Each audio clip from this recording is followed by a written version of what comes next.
अस्सलाम वालेकुम। मैं हूं नूरुल आरफीन सिद्दीकी और आप देख रहे हैं आरफीन नामा।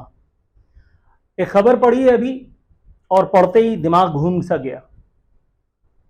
मुझे याद आया हज्जाज बिन यूसुफ जैसा एक सफ़ाक, एक शकीउल क़ल्ब कैरेक्टर जो बदकिस्मती से इस्लामी तारीख से ही जिसका ताल्लुक़ है, लेकिन उस जैसे सफ़ाक आदमी के दिल में भी अल्लाह ताला ने नरमी इतनी कम अज़ कम ज़रूर रखी थी कि उसको जब एक मुसलमान बेटी ने आवाज़ दी थी तो उसकी फ़ौजों ने फिर फ़ौरन सिंध का रुख किया और उसके बाद जो कुछ हुआ वो एक तारीख़ है। हज्जाज बिन यूसुफ जैसी बहादुरी या उस जैसी शकीउल क़ल्बी की जानिब इशारा करने का मकसद ये नहीं है कि मैं चाह रहा हूँ कि कोई हज्जाज बिन यूसुफ आए, लेकिन जो खबर पढ़ी है वो इंतहाई अफसोसनाक खबर बता रही है कि अमेरिका में कैद डॉक्टर आफिया सिद्दीकी से उनकी बहन साहिबा की, डॉक्टर फौजिया सिद्दीकी की, कोई अरसे 20 साल बाद मुलाकात हुई है। 2.5 घंटे पर मुश्तमिल इस मुलाकात का अहवाल एक वेबसाइट पर मौजूद खबर अभी पढ़ रहा था तो मैंने देखा। उस मुलाकात में शीशे के बंद दरवाज़ों के पीछे से ये मुलाकात हुई है। एक दूसरे को छूने और एक दूसरे से गले मिलने या हाथ मिलाने तक की भी इजाज़त इस मुलाकात में नहीं थी। बताया गया कि 1 घंटे तक आफिया सिद्दीकी साहिबा अपने ऊपर होने वाले मजालिम की दास्तान, कोई अहवाल सुनाती रहीं। ज़ाहिर है कि वो बता रही थी कि उनको अपने बच्चों, अपनी औलाद और अपनी माँ जो अब मरहूमा हो चुकी हैं, लेकिन आफिया साहिबा को नहीं पता, उनकी याद आ रही थी।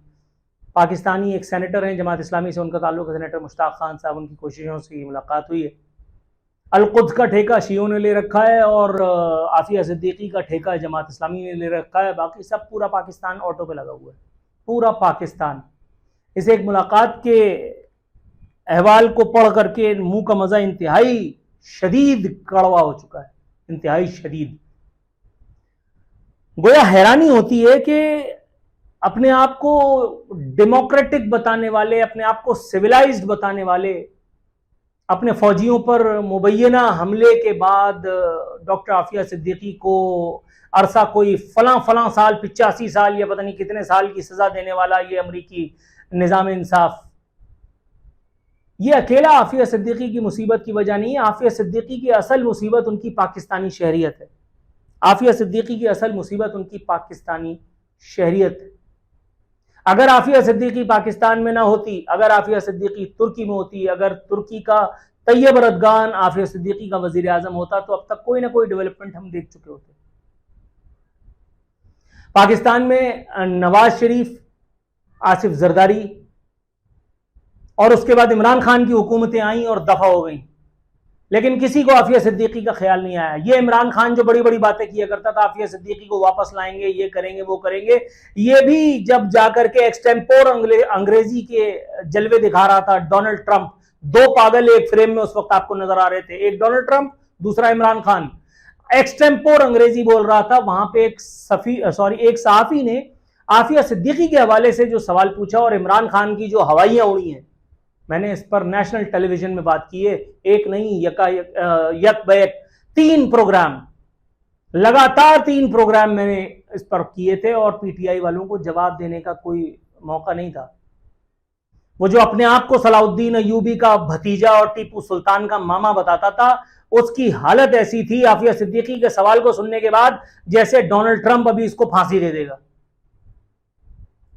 अगर आप नवाज शरीफ हुकूमत की बहादुरी की दास्तान सुनना चाहें तो मैं उस जमाने में भी प्रोग्राम कर चुका हूं, और उस जमाने में एक अमरीकी उसने भांडा फोड़ा था कि अमरीका इतना डिले नहीं कर रहा जितना हुकूमत पाकिस्तान की तरफ से इस मामले में लैतोलाल बरते जा रहे हैं। नवाज शरीफ के गुज़िश्ता दौर हुकूमत की बात कर रहा हूं, जब जनरल शुजा पाशा, जनरल ज़हीरुल इस्लाम, जनरल बाजवा तो खैर बाद में आया था, जनरल राहील शरीफ का जो वो धरना था वो हल्की हल्की आंच पे पक रहा था। इमरान खान का धरना वो जब हल्की हल्की आंच पे पकाया जा रहा था तो उस एक वक्त में ये खबर हमने सुनी, उस पर हमने शोर मचाया, लेकिन हुआ कुछ भी नहीं। मां सिवाय मुंह की लफाजी के, हवाई फायर करने के, किसी हुकूमत ने आफिया सिद्दीकी के हवाले से कोई कॉन्क्रीट चीज कुछ नहीं की। ये एक अलग मौजू है कि आफिया सिद्दीकी को क्या जरूरत पड़ी थी अमरीकी उस एक सो कॉल्ड टेररिज्म वाली जंग जो थी पाकिस्तान में, जिसको कुदा दिया था जनरल मुशर्रफ से की मदद से, पाकिस्तान से जाकर के, और वहां उनको अफगानिस्तान में उन लोगों के इलाज की क्या जरूरत पड़ी थी, ये एक अलग बहस है।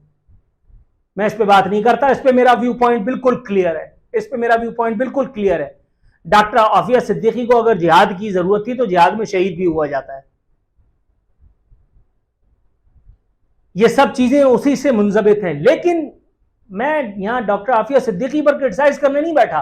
डॉक्टर आफिया सिद्दीकी के साथ जो कुछ हुआ उस जमाने में, इनके बच्चों को, जब इनके बच्चे अमेरिका से वापस आए थे तो इनके घर को घेर करके एजेंसी वालों ने जो कुछ किया था, किसको नहीं मालूम। 3 छोटे बच्चे, अब तो माशाल्लाह वो लड़का बड़ा हो गया, मैंने उसको देखा, माशाल्लाह दाढ़ी वाड़ी है अल्हम्दुलिल्लाह। उस वक्त वो बच्चे थे वो तो डरे सहमे हुए थे। उनकी बूढ़ी नानी, उनकी अकेली खाला, वो उनकी किस तरह से किफालत करती है, अकेली जमात इस्लामी उसके साथ खड़ी हुई थी। मेरा कोई लेना देना किसी से नहीं है। डॉक्टर आफिया के केस में मेरी कोई सिंपैथी डॉक्टर आफिया के साथ कभी भी नहीं थी। डॉक्टर अकमल वहीद वगैरह जिनको उठाया गया था ये दहशतगर्दी के खिलाफ जंग में मुआवनत पर, मेरी कोई हमदर्दी इनके साथ कभी भी नहीं थी, ना है। मैं पराए फड्डे में टांग डालने को जायज ही नहीं समझता। मेरे हिसाब से ये जहाद था ही नहीं। ये एक अलग बहस है। लेकिन वहां जब कौम की बेटी बेनजीर ही थी, सिर्फ कौम की बेटी। आफिया सिद्दीकी कौम की बेटी नहीं थी। नकीबुल्लाह महसूद का जब धरना चल रहा था, नकीबुल्लाह महसूद की मौत पर, तो ये पीटीआई वाले बेशरम ये सोहराब बोर्ड पर धरने में जाकर के और रावनवार को फांसी देने का मुतालबा करते थे। अपने दौरे हुकूमत में क्यों नहीं रावनवार को फांसी दी इमरान खान ने? 3.5 साल वजीर आजम था इस मुल्क का, बेशरम आदमी। सईद गनी समेत पीपल्स पार्टी वाले जाकर के सोहराब बोर्ड में धरने में अलामती शिरकत किया करते थे, क्यों नहीं? रावनवार को मर्द बच्चा किसने कहा था? आसिफ अली जरदारी ने कहा था ना। रावनवार किसका काम कर रहा था? आसिफ अली जरदारी का काम कर रहा था ना। रावनवार को पहले भी एजेंसियां प्रोटेक्ट कर रही थी, आज भी ऐसा ही है। रावनवार एजेंसियों का बच्चा कौन नहीं जानता? कुछ भी नहीं हुआ, सब कुछ ओके टेक है, सब कुछ ओके टेक चल रहा है पाकिस्तान में। तो यहां तक भर गया हूं, यहां तक एक लम्हा आंख बंद करके खोलने जैसी मोहलत मुझे अगर मिले, मैं फौरन इस मुल्क से रफू चक्कर हो जाऊं। ला इलाहा इल्लल्लाह मोहम्मद रसूलुल्लाह, आई स्वेयर अपॉन गॉड। मैं दिल पर हाथ रख करके, दिल इधर होता है मेरा, इधर है, साला किधर होता है? मैं बल्कि दिल से कहां काम लेता हूं, मैं दिमाग पे हाथ रखता हूं। मैं दिमाग पे हाथ रख करके कह रहा हूं, खुदा की कसम मैं एक लम्हे में इस मुल्क से चला जाना चाहता हूं। मैं दफा हो जाना चाहता हूं यहां से, जहां हमारे कोई किसी किस्म के हुकूक नहीं है। अभी वापसी में आते हुए पानी अपनी गाड़ी में भर करके लेके आया, पीने का साफ पानी। अगर साफ पानी पीना है तो पीने का पानी बाहर से लाना पड़ेगा। टैक्स मगर पानी का मैं देता हूं, क्योंकि कपड़े धोने के लिए, नहाने के लिए पानी तो लाइन में आ रहा है ना भाई। अच्छा चलो, मेरे यहां तो आ रहा है, जिनके यहां नहीं आ रहा वो भी दे रहे हैं, सरकार का भत्ता, जग्गा टैक्स। लेकिन वजीर आला, सदर, वजीर आजम, हमें सब चाहिए, अपनी ऐसी तैसी करवाने के लिए चाहिए। सेहत आम्मा की सहूलत नहीं है। अदलिया इमरान खान को इंसाफ देने में लगी हुई है, इलेक्शन कराने के पीछे पड़ी हुई है। आम आदमी को इंसाफ भी नहीं मिलता, सेहत आम्मा की सहूलियात नहीं है। मेरी अपने दोस्तों यारों से बात होती है तो मैं कह रहा हूं कि इस वक्त एक लम्हा ला इलाहा इल्लल्लाह मोहम्मद रसूलुल्लाह, कोई एक सिरा मेरे हाथ में आए और मैं बस दफा हो जाना चाहता हूं। एक लेटर मैंने एक जमाने में लिखा था, वो पता नहीं ढूंढ के मैं थक गया, वरना आप लोगों को सुना था। लेटर बिफोर लीविंग पाकिस्तान, एक आर्टिकल मैंने लिखा था और मैंने भेजा था मुख्तलिफ अखबारात को। लेकिन बहरहाल वहां पे भी आपको पता है ना, बहुत सारे मामला हैं, वो किसी ने छापने की जहमत नहीं गवारा की, बल्कि एक फोन मुझे आया कि यार को खुदा खौफ करो। बस जिंदगी की गाड़ी को धक्का दे रहे हैं हम लोग, जिंदगी की गाड़ी को धक्का दे रहे हैं। दिल से पाकिस्तानी जो है उनका ये हाल है। ये सोचो कि जो कतई पाकिस्तानी नहीं है उनके साथ ये यहां क्या सलूक हो रहा है, क्या सलूक हो रहा होगा। बड़ी बड़ी गाड़ियों के प्रोटोकॉल्स में घूम रहे हैं। वो देखो, वो बेगैरत, उसको वो गुड टू सी यू वाली अदलिया, उसको नैब, वो 10-10 केसेस में जमानत हो रही है यार, 10-10 केसेस में। तुम हो गए फलाने, जाओ तेल लेने जाओ। समीउल्लाह से कलीमुल्लाह, कलीमुल्लाह से समीउल्लाह हो रहा है। ये कह रहे हैं फौजदारी मुकदमात बनाएंगे, फलाना करेंगे, उखाड़ कुछ भी नहीं पा रहे, कब करेंगे पता नहीं।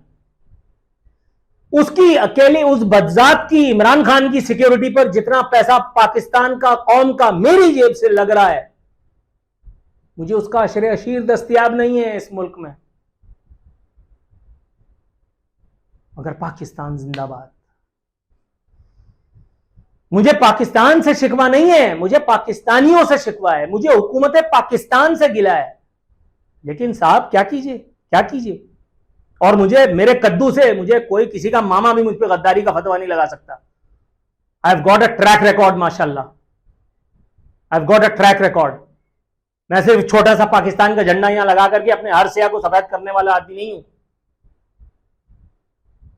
लेकिन आप ये देखिए, अरबों मुसलमान एटम बम बनाया हुआ हमने। मुझे पता नहीं क्यों हज्जाज बिन यूसुफ याद आ गया। छोड़ो यार, और फॉल बोलता रहूंगा, आइडियलिस्टिक बातें कर रहा हूं।